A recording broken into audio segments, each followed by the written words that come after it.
لگا تھا، رمضان کا مہینہ آیا، میری والدہ اللہ مغفرت فرمائے، ان کی زندگی کا آخری رمضان تھا، مسجدیں بند تھی، تالا لگا تھا مسجد میں، رمضان کے اندر تراویح کی نماز گھر میں پڑھنے کا معاملہ آیا، میرے گھر میں کوئی حافظ نہیں تھا، مجھے سورہ بقرہ یاد تھی، میں نے اپنے ماں باپ سے کہا کوئی بات نہیں، میں کوشش کرتا ہوں تھوڑا تھوڑا یاد کر کے پڑھوں گا، تراویح گھر میں پڑھاؤں گا۔ عام دنوں میں سوچ بھی نہیں سکتا تھا کہ میں تراویح پڑھاؤں گا، میرے پیچھے میری ماں پڑھے گی، میرے باپ پڑھیں گے، میرے بھائی لوگ پڑھیں، کیونکہ میں حافظ تو نہیں ہوں۔ لیکن یہ لاک ڈاؤن کو آپ کہہ سکتے ہیں کہ یہ کرشمہ تھا اس کا۔ اللہ تعالیٰ کو یہ بھی لکھنا تھا میرے مقدر میں کہ میری والدہ کا آخری رمضان ہے، ان کی زندگی کا لاسٹ رمضان ہے، اسی کے بعد ان کا انتقال ہوا تھا، اور تراویح کی نماز وہ میرے پیچھے پڑھ رہی ہے۔ پہلے دن میں نے آدھا پارا پڑھایا، دوسرے دن پھر آدھا پارا پڑھایا، تیسرے دن پھر آدھا پارا، چوتھے دن پھر آدھا پارا، پانچویں دن سورہ بقرہ ختم ہو گئی۔ سورہ بقرہ کے بعد سورہ آل عمران آتی ہے، میں بیٹھ کر کے آدھا پارا میں نے اور یاد کیا، رات میں تراویح میں پڑھ دیا میں نے، اگلے دن پھر آدھا پارا یاد کر کے میں نے تراویح میں پڑھایا، اس طریقے سے تقریباً 10:30 11 پارے رمضان کی برکت سے میں نے یاد کر لیے۔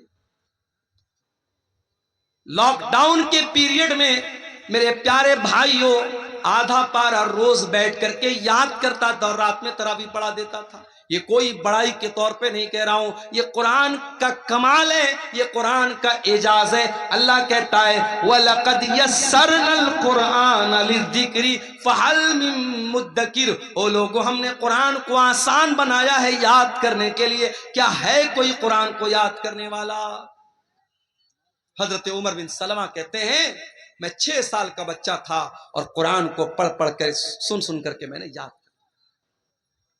اس کے بعد جب مکہ فتح ہو گیا اور میرے قبیلے کے لوگ اللہ کے رسول کے پاس پہنچے اور اسلام قبول کر لیا، تو اللہ کے نبی نے کہا کہ جاؤ تم اپنے گاؤں میں جا کر کے مسجد بناؤ اور نماز قائم کرو، اور جو تم میں قرآن سب سے زیادہ پڑھنے والا ہے اور قرآن سب سے زیادہ یاد جس کو ہے وہی تم کو نماز پڑھائے گا۔ جب میرے گاؤں کے لوگ آئے تو سب سے زیادہ قرآن مجھ کو یاد تھا، اور اسی لیے امام بخاری رحمت اللہ علیہ اس حدیث کو صحیح بخاری میں جب لائے ہیں تو چیپٹر کیا قائم کیا ہے، باب امامت الصبی، کہ اگر بچہ بھی قرآن کا حافظ ہے، قرآن اچھا پڑھ رہا ہے اور بچہ سمجھدار ہے، صحیح طریقے سے نماز پڑھ رہا ہے، تو بچے کو بھی امام بنا سکتے ہیں، بچے کو امام بنانے میں کوئی حرج کی بات نہیں۔ حضرت عمر بن سلمہ کہتے کہ میرے گاؤں کے لوگوں نے دیکھا کہ سب سے زیادہ قرآن تو اس کو یاد ہے، کہا چل بھائی تو نماز پڑھائے۔ اب یہ کہتے ہیں کہ میں بہت غریب فیملی سے تعلق رکھتا تھا، ایک ہی چادر تھی میرے پاس، ایک ہی چادر تھی، وہی لنگی بھی تھی اور وہی میرا کرتا بھی تھی، ایک ہی چادر میں پہنا کرتا تھا، ایک ہی چادر پہن کر کے میں نماز پڑھاتا تھا۔ میرے پیچھے مردوں کی سب لگتی تھی اور مردوں کے پیچھے عورتوں کی سب لگتی تھی۔ جب میں سجدے میں جاتا تھا تو کبھی کبھی پیچھے سے میری شرمگاہ دکھنے لگتی تھی، پیچھے سے میرا پاخانے کا راستہ دکھنے لگتا تھا۔ عورتوں نے آ کر کے شکایت کی کہ ارے کم سے کم اپنے امام کو کپڑا تو ڈھنگ کا دے دو، ان کی شرمگاہ پیچھے سے نظر آ جاتی ہے۔ تب لوگوں نے مجھے خرید کر کے ایک دوسری چادر دی اور مجھے زندگی میں کبھی اتنی خوشی نہیں ہوئی جتنی اس ایک چادر کے پانے کے بعد ہوئی۔ یہ تھے صحابہ کرام جنہوں نے قرآن کو حاصل کرنے کے لیے اتنی محنت کی۔ اور میں آپ کو یہ بھی بتا دوں، کوئی پوچھ سکتا ہے بھئی قرآن کی ضرورت کیا ہے؟ ہمارے پاس اتنی نالج ہے، اتنی عقل ہے، ہمیں قرآن کی کیا ضرورت ہے؟ میں ایک بہت پوائنٹ کی بات آپ کو بتانے جا رہا ہوں۔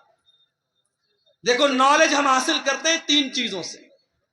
پہلی چیز، اللہ تعالیٰ نے ہماری باڈی میں 5 سینس رکھے ہیں، ہم کوئی چیز دیکھ کر کے پتہ لگا لیتے ہیں. جیسے میری آنکھیں دیکھ رہی، سامنے ٹیوب لائٹ لگی ہے، وائٹ روشنی ہے، ہماری آنکھوں سے پتہ لگتا ہے یہ جھالر جو لگی ہے ریڈ کلر کی ہے، وائٹ کلر کی ہے. ہم آنکھوں سے کوئی چیز دیکھ کر کے علم حاصل کرتے ہیں. کان سے سن کر کے بھی ہم علم حاصل کرتے ہیں. میوزک بج رہا ہے، تقریر بج رہی ہے، قرآن کی تلاوت بج رہی ہے، خسر پسر ہو رہی ہے، کیا ہو رہا ہے؟ کان سے سن کر کے ہمیں معلوم ہو جاتا ہے. اسی طریقے سے ہم سونگھ کر کے پتہ لگا لیتے ہیں خوشبو ہے کہ بدبو ہے، مہک آ رہی ہے، اچھی مہک ہے، بری مہک ہے، سونگھ کر کے پتہ لگ جاتا ہے. اسی طریقے سے ٹچ کر کے ہمیں پتہ لگ جاتا ہے یہ موبائل ہے، یہ سخت ہے کہ سافٹ ہے، یہ برف ہے، ٹھنڈی ہے کہ گرم ہے، ہم چھو کر کے بتا دیتے ہیں. اسی طریقے سے میرے بھائیوں ہم زبان سے چکھ کر کے بتا دیتے ہیں کھٹی ہے کہ میٹھی ہے، کڑوی ہے کہ اچھی ہے، ہم زبان سے چکھ کر کے بتا دیتے ہیں. اللہ تعالیٰ نے ہماری باڈی میں 5 سینس رکھے ہیں. ہم دیکھ کر کے، سن کر کے، چکھ کر کے، ٹچ کر کے ہم پتہ لگا سکتے ہیں کہ کون سی چیز کیسی. مگر کبھی کبھی ہمارے یہ 5 جو سینس ہیں یہ کبھی کبھی دھوکہ کھا جاتے ہیں. مثال کے طور پر آپ ٹرین میں بیٹھے ہوئے ہیں، ٹرین کی کھڑکی کے پاس آپ بیٹھے ہوئے، آپ کی آنکھوں کو ایسا لگ رہا ہے کہ ٹرین کے باہر جتنے پیڑ پودے ہیں، جتنے گھر اور مکانات ہیں، سب چل رہے ہیں، سب موو کر رہے ہیں، حرکت کر رہے ہیں. آنکھوں کو لگ رہا ہے ایسا، مگر ریئل میں ایسا نہیں ہے. ریئل میں کیا ٹرین چل رہی ہے، کوئی پیڑ نہیں چل رہا ہے، کوئی مکان نہیں چل رہا ہے، مگر آنکھوں کو ایسا لگ رہا ہے کہ مکان چل رہا ہے، پیڑ چل رہا ہے. تو آنکھیں دھوکہ کھا گئی. آپ کو بخار ہے، فیور ہو گیا آپ کو، میں آپ کے پاس میٹھی چائے لے کے آیا، آپ نے پیا، کہا ارے یار عبدالغفار صاحب آپ نے بڑی پھیکی چائے پینا. چائے تو میٹھی ہے مگر آپ کی زبان دھوکہ کھا گئی. کیوں؟ آپ کو فیور ہے، بخار ہے. پتہ یہ چلا کہ یہ 5 سینس جو ہماری باڈی میں ہے یہ کبھی کبھی دھوکہ کھا جاتے ہیں. اور جب یہ دھوکہ کھاتے ہیں تو کون سی چیز ہمیں بتاتی ہے کہ صحیح کیا ہے، غلط کیا ہے؟ ہماری عقل بتاتا، ہمارا برین بتاتا، ہمارا مائنڈ بتاتا ہے. مگر مائنڈ بھی کبھی کبھی دھوکہ کھا جاتا ہے. مثال کے طور پر آپ شادی کرتے ہیں، آپ کی ماں آپ کے لیے رشتہ دیکھنے جاتی ہے.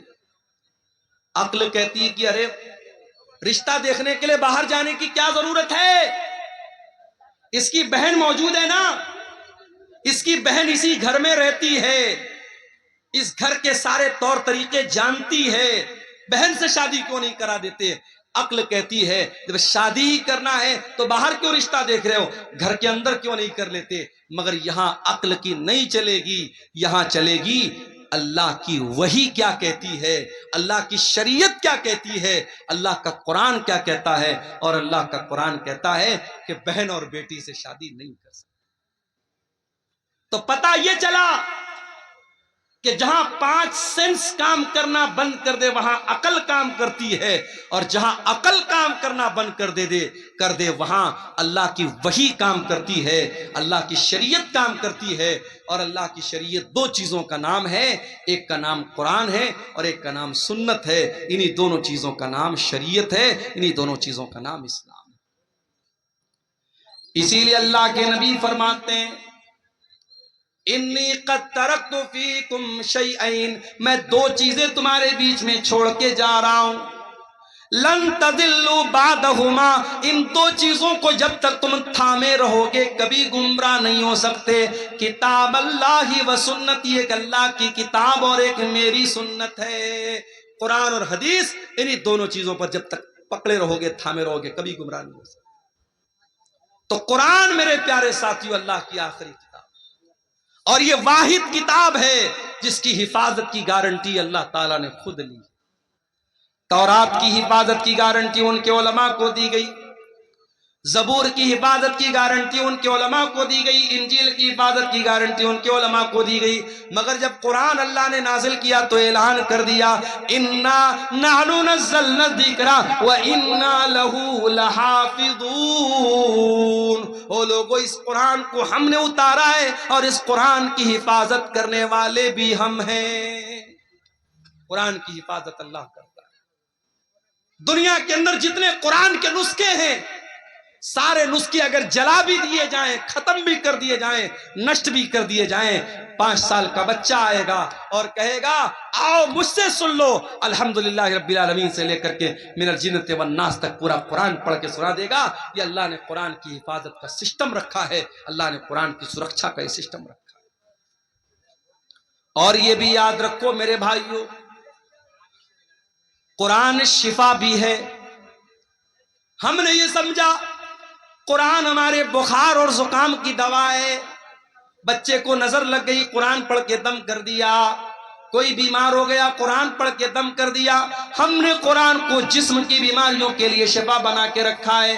یقیناً قرآن فزیکل بیماریوں کے لیے بھی شفا ہے، مگر اس سے بڑھ کر کے قرآن روح کی بیماری کے لیے شفا ہے، قرآن اسپریچول بیماری کے لیے شفا ہے۔ روح کے اندر جو برائیاں ہیں، روح کے اندر جو بیماریاں ہیں، جیسے آپ کے روح کے اندر ایک بیماری ہوتی ہے جس کو لالچ کی بیماری کہتے ہیں، ایک بیماری ہوتی ہے جس کو حسد کی بیماری کہتے ہیں، ایک بیماری ہوتی ہے مال کی محبت، ایک بیماری ہوتی ہے دنیا کی محبت۔ قرآن ان تمام بیماریوں سے آپ کے دل کو شفا دیتا ہے۔ اللہ قرآن میں کہتا ہے یا ایھا الناس قد جاءتکم موعظۃ من ربکم وشفاء لما فی الصدور۔ او لوگو، یہ قرآن تو بہت بڑی نصیحت ہے اور قرآن تمہارے دل کی بیماریوں کے لیے شفا ہے۔ برکت والی کتاب ہے یہ قرآن۔ دنیا کی کوئی اور کتاب پڑھو گے آپ کو ثواب نہیں ملے گا، قرآن پڑھو گے ثواب ملے گا۔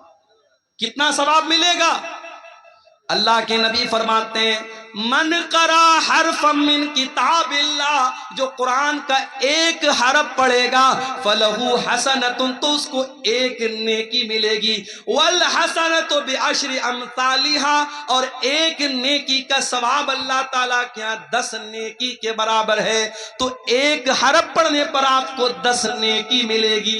اللہ کے نبی فرماتے ہیں جب تم الف لام میم پڑھو گے تو تم کو ایک نہیں 30 نیکی ملے گی، کیونکہ الف الگ ایک حرف ہے، لام الگ ایک حرف ہے، میم الگ ایک حرف ہے۔ سوال پیدا ہوا ہے اللہ، میں شیرسا بادی ہوں، میں بنگلہ بھاشی ہوں، میں قرآن جب پڑھتا ہوں تو میری زبان نہیں چلتی ہے، میں قرآن اٹک اٹک کر کے پڑھتا ہوں، میں قرآن کو فلوئنٹلی نہیں پڑھ پاتا ہوں، میں رفتار کے ساتھ قرآن نہیں پڑھ پاتا ہوں۔ اے اللہ، میری زبان لڑکھڑاتی ہے قرآن پڑھنے کے ٹائم، تو کیا مجھے قرآن پڑھنے کا ثواب ملے گا کہ نہیں ملے گا؟ اللہ کے نبی فرماتے ہیں والذی یقرأ القرآن وہو یتعتع، جو اٹک اٹک کے قرآن پڑھ رہا ہے اس کی زبان سے صحیح طریقے سے ادا نہیں ہو رہا ہے، اس کی لینگویج الگ ہے، اس کی بھاشا الگ ہے، وہ قرآن کو اٹک اٹک کر کے پڑھ رہا ہے، اس کو ڈبل ثواب ملے گا، دوہرا ثواب ملے گا۔ اللہ کی قدرت اور اللہ کے خزانے میں کوئی کمی نہیں ہے۔ آپ دوسری بھاشا جانتے ہیں اور یہ بھی کوئی بہانہ نہیں ہے۔ آپ کو معلوم ہوگا حرم کے ایک امام گزرے ہیں، انتقال ہو گیا ان کا نام قاری ایوب تھا۔ قاری ایوب کہاں کے رہنے والے تھے؟ برما کے رہنے والے تھے، میانمار کے رہنے والے تھے، برما کے رہنے والے تھے۔ قاری ایوب حرم کے امام بنے تھے، مکے کے امام بنے تھے، اللہ کو پیارے ہو گئے۔ جاؤ ذرا یوٹیوب پر سرچ کر لینا، قاری ایوب کی تلاوت اتنی بہترین ہوتی تھی، اتنی پیاری ہوتی تھی کہ جب وہ تلاوت کرتے تھے تو روح پر ایک عجیب سا وجد طاری ہو جاتا تھا اور بڑا اچھا لگتا تھا۔ وہ برما کے رہنے والے تھے، ان کی بھاشا عربی نہیں تھی، مگر انہوں نے محنت کیا، قرآن کے حافظ بنے، قرآن کے قاری بنے، حرم کے امام بن گئے، مکے کے امام بن گئے۔ اس لیے آپ کی بھاشا اگر الگ ہے تو یہ اس بات کی علامت نہیں ہے کہ آپ قرآن نہیں پڑھ سکتے۔ اور آگے بڑھیے، جو بچہ قرآن کا عالم ہے، قرآن کا حافظ ہے، قرآن کا قاری ہے، کل اللہ تعالیٰ اگر وہ قرآن کا صحیح طریقے سے اس نے قرآن کو پڑھا ہوگا کل اللہ تعالیٰ جنت میں اس کو داخل کرے گا اور اس سے کہا جائے گا اقرا ورتقی کما کنت ترتل فی الدنیا، اے قرآن پڑھنے والے، جس طریقے سے تو قرآن کو ٹھہر ٹھہر کر کے دنیا میں پڑھتا تھا، تو کھینچ کھینچ کر کے قرآن کو پڑھتا تھا، تو جنت کی سیڑھیوں پر چڑھتا چلا جا، تو قرآن کو پڑھتا چلا جا اور جنت کی سیڑھیوں کو طے کرتا چلا جا۔ او لوگو، ہم کتنے بڑے بد نصیب ہیں، قرآن پڑھ کر کے ہم جنت کی سیڑھی پر چڑھ سکتے ہیں، اللہ ہم کو جنت میں جانے کا راستہ بتا رہا ہے، مگر ہم جنت کی سیڑھی میں چڑھنے کو تیار نہیں ہیں۔ ہم سے بڑا بد نصیب کون ہوگا؟ اخبار پڑھنے کے لیے ٹائم ہے ہمارے پاس، چائے کے ہوٹلوں میں بیٹھ کر 2-2 گھنٹے بیٹھ کر کے پالیٹکس پر اور نتیش کمار اور تیجسوی اور مودی اور یوگی پر بات کرنے کے لیے ہمارے پاس ٹائم نہیں ہے، تو قرآن پڑھنے کے لیے ٹائم نہیں ہے۔ ہم ٹائم پاس کرتے ہیں مگر قرآن پڑھنے کے لیے ہمارے پاس ٹائم نہیں۔ میرے بھائیوں، یہ قرآن آپ کے دلوں میں زندگی پیدا کرتا ہے۔ اللہ کی قسم کھا کر کے کہتا ہوں، کسی اچھے قاری کی آواز میں ذرا قرآن کو سنو، میوزک بھول جاؤ۔ میوزک تو آپ کے دل کو مردہ کرتا ہے۔ میوزک کے بارے میں بعض علماء نے لکھا ہے کہ میوزک جو ہوتا ہے یہ زنا کا دروازہ کھول دیتا ہے۔ میوزک جو ہوتا ہے نا، وہ آپ کی شہوت کو بھڑکاتا ہے، آپ کی اچھاؤں کو جاگرت کرتا ہے، آپ کی جو ڈیزائرز ہیں اس کو وہ بھڑکاتا ہے، لیکن قرآن آپ کے اندر اللہ کا ڈر پیدا کرتا ہے۔ اسی لیے اللہ کے نبی قرآن کو پڑھتے بھی تھے اور سنتے بھی تھے۔ ایک مرتبہ آپ نے عبداللہ بن مسعود سے کہا، اے عبداللہ تم مجھے قرآن پڑھ کے سناؤ۔ اچھا، میں اسٹیج پر آتا ہوں نا تو کچھ بچے جو ہے وہ سیلفی لینے چلے آتے، مولانا صاحب ایک سیلفی لینا چاہتے، تو مجھے ایک بات یاد آئی۔ اب سیلفی بھی لیتے ہیں تو ماشاءاللہ وہ آج کل فلٹر چلتا ہے نا، فلٹر، اسنیپ چیٹ کا بڑا فلٹر چلتا ہے، ہمارے نوجوان لڑکے لگا لیتے ہیں۔ ایک لڑکا میرے ساتھ سیلفی لے رہا تھا، کوئی فلٹر اس نے یوز کیا، ایسا لگ رہا تھا ہونٹوں پہ لپسٹک لی۔ میں نے کہا بھائی پہلے ہٹا اس کو، تو عجیب و غریب شکل آنے لگتی ہے۔ ایک صاحب نے میرا فوٹو مجھے کو بھیجا، بڑی بڑی داڑھی رکھی تھی، کہا مولانا آپ کے اوپر بڑی بڑی داڑھی بہت اچھی لگے گی۔ میں نے کہا میرا یہ فوٹو آپ کو کہاں سے ملا؟ بولے میں نے ایڈٹ کیا ہے، فلٹر کیا ہے۔ تو فلٹر کر کے آج کل بہت کچھ ہو رہا ہے۔ میں آپ سے کہتا ہوں کہ فوٹو کو فلٹر مت کرو، اپنے آپ کو فلٹر کرو۔ انسان دبلا ہوتا ہے، جم جاتا ہے کہ میری باڈی صحیح ہو جائے، لیکن اگر آپ کے اندر ایمان کی طاقت ہے تو آپ دبلے پتلے بھی ہیں تب بھی اللہ کے پیارے ہو سکتے ہیں۔ ضروری نہیں ہے کہ آپ باڈی بلڈر بنے تبھی اللہ کے پیارے بنیں گے۔ ہاں، گٹکھا کھا کر کے اپنے آپ کو دبلا مت کرنا۔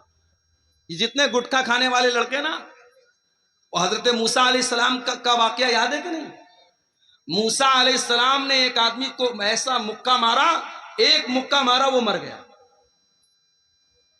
موسیٰ علیہ السلام کے مکے میں اتنی طاقت تھی، ایک مکہ مارا مر گیا وہ آدمی۔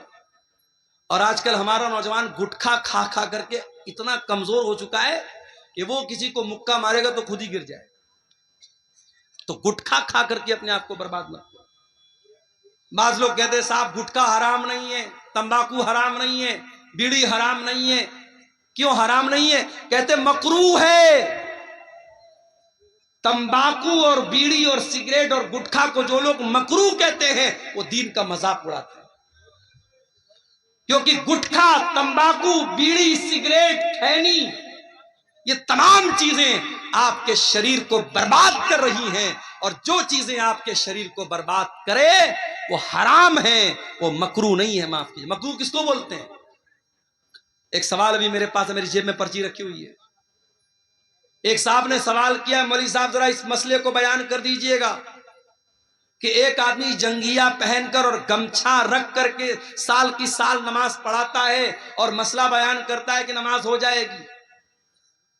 دیکھو، نماز ہو جائے گی ایک الگ مسئلہ ہے، اور نماز اسی حالت میں پڑھنی چاہیے الگ مسئلہ ہے۔ نماز آپ جب پڑھیں تو بہترین لباس میں پڑھیں، جو لباس آپ عزت دار کا جو لباس ہے، جو آپ کہیں جاتے ہیں جو لباس پہن کے جاتے ہیں وہ لباس آپ پہن کر کے نماز پڑھیں۔ کسی کے یہاں شادی میں جانا ہو، آپ جنگیا پہن کے اور گمچھا رکھ کر کے جائیں گے کیا؟ نہیں جائیں گے آپ۔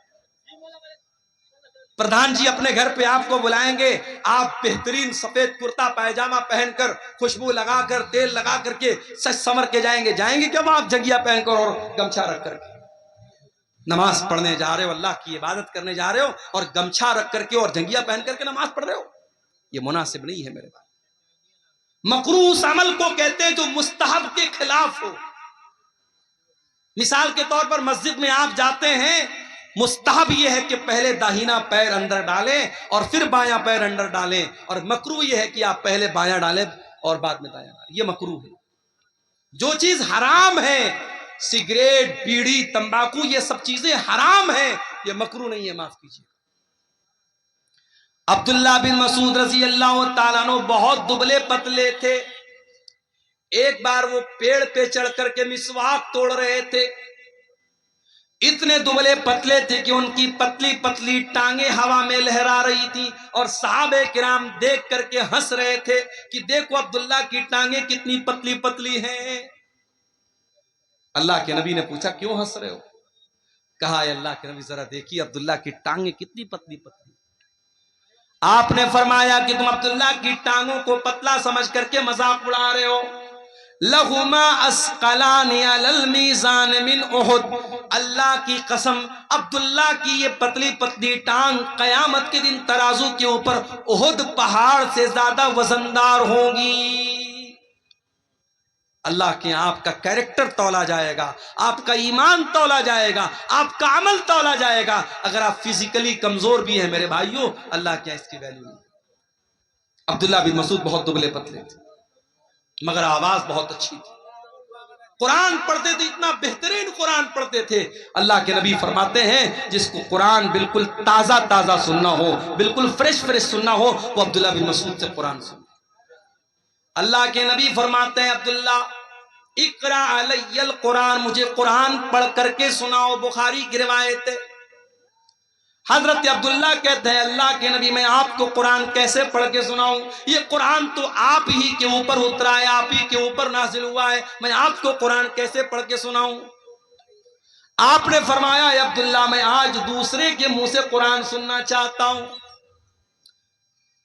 حضرت عبداللہ کہتے ہیں میں قرآن پڑھنے لگا، قرآن پڑھتے پڑھتے سورہ نساء کی تلاوت کرنے لگا، سورہ نساء پڑھنے لگا۔ اللہ کے نبی غور سے سن رہے ہیں، میں قرآن پڑھتا چلا جا رہا ہوں۔ قرآن پڑھتے پڑھتے جب میں سورہ نساء کی اس آیت پر پہنچا، فَكَيْفَ إِذَا جِئْنَا مِن كُلِّ أُمَّةٍ بِشَهِيدٍ وَجِئْنَا بِكَ عَلَىٰ هَٰؤُلَاءِ شَهِيدًا۔ اے نبی اس وقت کو یاد کیجئے جب ہم تمام لوگوں پر آپ کو گواہ بنا کے لائیں گے، ہر امت میں اس کے نبی کو گواہ بنائیں گے، اور آپ کی امت کے اوپر آپ کو گواہ بنائیں گے۔ جب اس آیت پر میں پہنچا ہوں، حضرت عبداللہ کہتے ہیں اللہ کے نبی نے فرمایا اے عبداللہ بس کرو، روک دو تلاوت، روک دو۔ کہتے میں نے نظریں ڈال کر کے دیکھا فَإِذَا عَيْنَاهُ تَذْرِفَانِ، اللہ کے نبی کی دونوں آنکھوں سے آنسو بہ رہے ہیں، اللہ کے نبی رو رہے ہیں، اللہ کے نبی کی دونوں آنکھوں سے آنسو بہ رہے ہیں۔ آپ کے کندھے پر قیامت کے دن جو ذمہ داری ڈالی جائے گی، اس ذمہ داری کا احساس کر کے اللہ کے نبی رو رہے ہیں۔ نبی کو اپنی ذمہ داری کا احساس ہے، ہمیں اور آپ کو اپنی ذمہ داری کا کوئی احساس نہیں۔ جوان بیٹی رات کو 2-2 بجے تک آن لائن ہے، چیٹنگ کر رہی ہے، ماں کو کوئی فرق نہیں پڑ رہا ہے، باپ کو کوئی فرق نہیں پڑ رہا ہے، نہ ماں کو اپنی ذمہ داری یاد ہے، نہ باپ کو اپنی ذمہ داری یاد ہے۔ جوان لڑکی بے پردہ گھر سے بن کر کے، سنور کر کے، میک اپ کر کے، اپنے جسم کی نمائش کر کے نکلتی ہے، اور ماں 70 سال کی ماں بیچاری چادر اوڑھ کر کے، نقاب اوڑھ کے نکلتی ہے، اور 20 سال کی چھوکری کھلے عام گھوم رہی ہے۔ میری پیاری ماں اور بہنوں، اگر اللہ نے آپ کو بیٹی کی ماں بنایا ہے، اگر آپ کو بیٹی کا باپ بنایا ہے، اگر آپ بیٹی والے ہیں، اگر آپ صاحب اولاد ہیں، تو یہ اولاد بہت بڑی ذمہ داری ہے۔ اس ذمہ داری کا احساس اپنے اندر پیدا کیجئے۔ اللہ کے نبی کو اپنی ذمہ داری کا احساس ہوا، آپ کی آنکھوں سے آنسو بہنے لگے، آپ رونے لگے، آپ نے کہا عبداللہ بس کر، اب میرے اندر طاقت نہیں اور سننا۔ صحابہ کرام تو قرآن سنتے تھے رونے لگتے تھے، قرآن پڑھتے تھے تو رونے لگتے تھے۔ حضرت عائشہ کو دیکھو، حضرت عائشہ چاشت کی نماز پڑھ رہی ہیں۔ یہ چاشت کی نماز کون سی نماز ہوتی ہے جانتے ہیں؟ کوئی جانتا ہے؟ اس سامنے کی پبلک میں کوئی جانتا ہو ذرا ہاتھ اٹھا کے بتائے چاشت کی نماز کس کو بولتے ہیں؟ کب پڑھتے ہیں چاشت کی نماز؟ بولو بھائی، نہیں جانتے؟ سورج طلوع ہونے کے بعد یعنی مغرب کے ٹائم ہے؟ کب پڑھتے بھائی؟ اچھا چلیے ماشاءاللہ، کچھ لوگ تو جانتے ہیں۔ میں کبھی کبھی سوچتا ہوں اتنے جلسے ہو رہے ہیں سیمانچل میں، عبد الغفار صاحب تو بیچارے ٹائم کم دیتے ہیں، جو دوسرے مقررین ہیں بہت سارے مقررین ایک ایک مہینہ کنٹینیو آپ یہاں پروگرام کرتے ہیں، لیکن میں دیکھتا ہوں کہ جو برائی کا لیول ہے، جو لا علمی کا لیول ہے، وہ برابر بڑھ ہی رہا ہے۔ بے نمازی برابر بے نمازی ہو رہے ہیں، نشہ کرنے والے برابر نشہ کر رہے ہیں، بے پردگی کرنے والی عورتیں بے پردگی کر رہی ہیں۔ اب تو حالات یہ ہے کہ مسجد کی زمینوں پر ناجائز قبضہ ہو رہا ہے، قبرستان کی زمینوں پر ناجائز قبضہ ہو رہا ہے۔ ہم حکومتوں کو کیا بولیں گے، ہم پرشاسن کو کیا بولیں گے؟ آج اپنی وقف کی ہوئی زمین کو بھی مسلمان خود ہڑپنے کے لیے تیار۔ میرے بھائیوں، جلسے کراتے ہو تو کم سے کم اپنے دینی لیول میں، اپنے نالج لیول میں بھی اضافہ کیجئے۔ حضرت عائشہ چاشت کی نماز پڑھ رہی تھی۔ چاشت کی نماز کب پڑھی جاتی ہے؟ مسئلہ یاد رکھیے، چاشت کی نماز پڑھنے کا دو ٹائم ہے۔ ایک تو سورج نکلنے کے 15-20 منٹ کے بعد، جب سورج ایک نیزہ بلند ہو جاتا ہے اس ٹائم بھی چاشت کی نماز پڑھ سکتے ہیں، اور دوسرا ٹائم تھوڑا اور لیٹ، جب تھوڑی سورج کی تپش اور بڑھ جائے اور وہ ٹائم ایسا آ جائے کہ اونٹ کے بچے اگر دھوپ میں کھڑے ہیں تو ان کا پیر دھوپ سے جلنے لگے، آپ کہہ سکتے ہیں 8 بجے 9 بجے کے قریب کا جو ٹائم ہوتا ہے وہ بھی چاشت کا ٹائم ہوتا ہے۔ چاشت کی نماز 2 رکعت بھی پڑھ سکتے ہیں، 4 رکعت بھی پڑھ سکتے ہیں۔ چاشت کی نماز کی بڑی فضیلت ہے۔ چاشت کی نماز اگر آپ پڑھیں گے 2 رکعت نماز، تو اللہ کے نبی فرماتے ہیں کہ آپ کے بدن کے ہر جوڑ کی طرف سے صدقہ ہو جائے گا۔ آپ غریب ہیں، صدقہ نہیں کر سکتے، دان نہیں کر سکتے، 2 رکعت آپ چاشت کی نماز پڑھ لیجئے، آپ کے بدن میں جتنے جوڑ ہیں، جتنی ہڈیاں ہیں، ہر ہڈی اور ہر جوڑ کی طرف سے اللہ تعالیٰ صدقہ اور دان آپ کا قبول کر لے گا۔ یہ بڑی فضیلت ہے اس نماز کی۔ حضرت عائشہ یہ نماز پڑھ رہی تھی، حضرت عائشہ یہ نماز پڑھ رہی ہیں۔ ان کے بھائی کا بیٹا یعنی ان کا بھتیجا وہ ان سے ملنے کے لیے آیا، جس کا نام قاسم بن محمد تھا۔ اس نے دیکھا میری پھوپھی جان نماز پڑھ رہی ہیں، اس نے دیکھا کہ پھوپھی جان نماز پڑھ رہی ہیں اور سورہ طور کی تلاوت کر رہی ہیں، اور سورہ طور کی یہ آیت حضرت عائشہ کی زبان پر جاری ہے۔ سورہ طور میں اللہ فرماتا ہے جب جنتی جنت میں جائیں گے تو کہیں گے فَمَنَّ اللَّهُ عَلَيْنَا وَوَقَانَا عَذَابَ السَّمُومِ، اللہ نے ہم جنتیوں پر بہت بڑا احسان کیا کہ اللہ نے ہم کو جہنم کی آگ سے بچا لیا۔ حضرت عائشہ اسی آیت کو پڑھ رہی ہیں اور روتی چلی جا رہی ہیں۔ ان کے دل میں یہ خیال ہے کہ اے اللہ کاش تو عائشہ کو بھی اپنے ان خوش نصیب بندوں میں شامل کر دے۔ ان کے بھتیجے قاسم بن محمد کہتے ہیں میں نے دیکھا کہ پھوپھی جان سورہ طور کی یہ آیت پڑھ رہی ہیں اور رو رہی ہیں، میں وہاں سے مارکیٹ چلا گیا، میں وہاں سے بازار چلا گیا، میں نے اپنا سودا سلب لیا اور بہت دیر کے بعد میں واپس آیا۔ میں نے کیا دیکھا؟ میں نے دیکھا کہ میری پھوپھی جان اسی حالت میں کھڑی ہیں اور اسی آیت کو ریپیٹ کر رہی ہیں اور رو رہی ہیں اور پڑھ رہی ہیں فَمَنَّ اللَّهُ عَلَيْنَا وَوَقَانَا عَذَابَ السَّمُومِ۔ یہ تھی نبی کی بیوی جو قرآن کو پڑھتے ہوئے رو رہی ہیں، قرآن ان کے دلوں پر اثر کرتا تھا۔ آج تو ہم کٹھور دل کے لوگ ہو گئے، قبرستان میں مردے کو دفنانے جاتے ہیں وہاں پر بھی ہا ہا کر کے ہنستے رہتے ہیں۔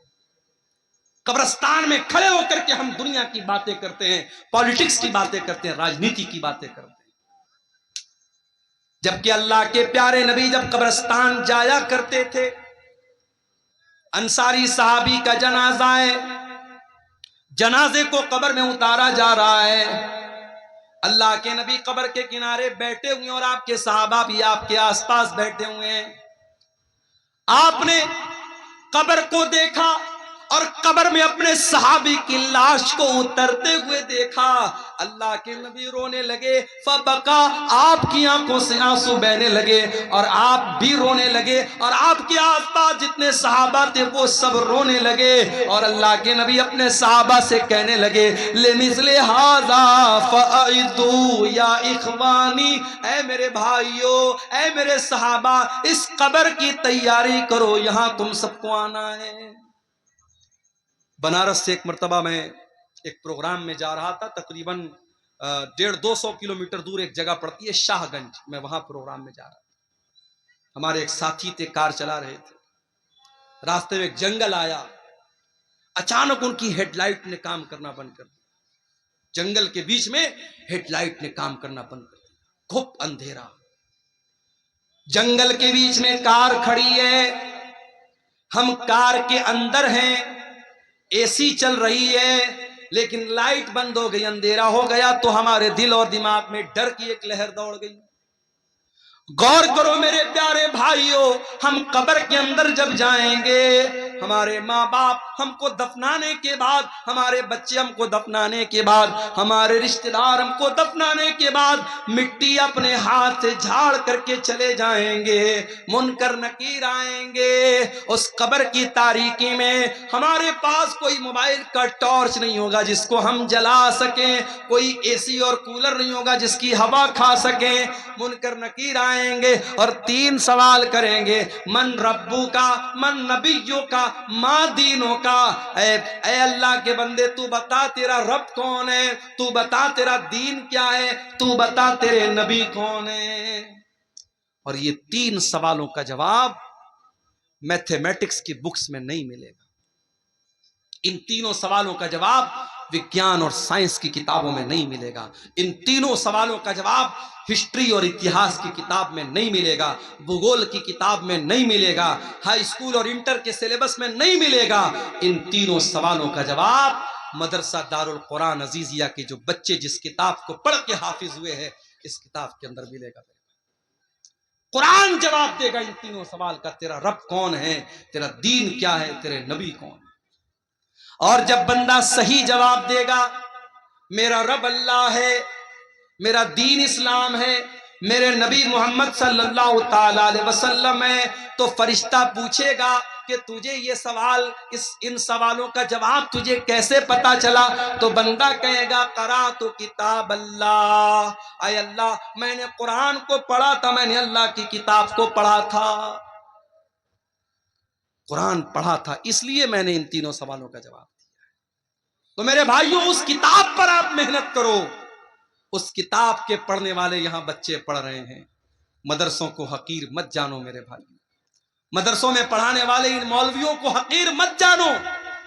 کمیٹی کے لوگوں نے مجھ کو پرچی دی ہے کہ مولوی صاحب ذرا چندے کے لیے بول دیجئے، چندہ بہت کم ہوا ہے، یہ افسوس کی بات ہے، تکلیف کی بات ہے۔ اسی آپ کے شیرزابادی سماج میں فضول کاموں کے لیے لاکھوں روپے خرچ ہو جاتے ہیں، مشاعرہ ہو جائے ابھی لاکھوں روپے خرچ ہو جائے، کوئی فضول چیز ہو جائے، کوئی کھیل ہو جائے، کوئی ناچ گانا ہو جائے، لاکھوں روپیہ آپ خرچ کرنے کے لیے تیار ہو جائیں گے۔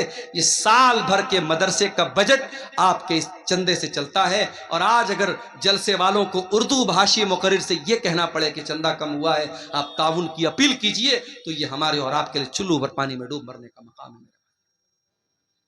میں تو یہی کہہ سکتا ہوں، انورودھ کر سکتا ہوں، نویدن کر سکتا ہوں، گزارش کر سکتا ہوں کہ بھائی یہ مدرسے کے بچے ہیں، قرآن پڑھنے پڑھانے والے بچے ہیں، جو ہو سکے دل کھول کے تعاون کرو۔ اپنی ماں بہنوں سے کہوں گا کہ جانا تو اس ادارے کا بھرپور تعاون کر کے جانا کہ اسی مقصد کے لیے جلسہ ہوا ہے۔ اور آپ کو ایک بات بتاؤں، میں میرے نبی کی ایک سنت آپ کو بتا رہا ہوں، میرے نبی نے اپنی فیملی کی ضرورت کو قربان کر کے اپنے مدرسے کے اسٹوڈنٹ کی ضرورت کو پہلے پورا کیا۔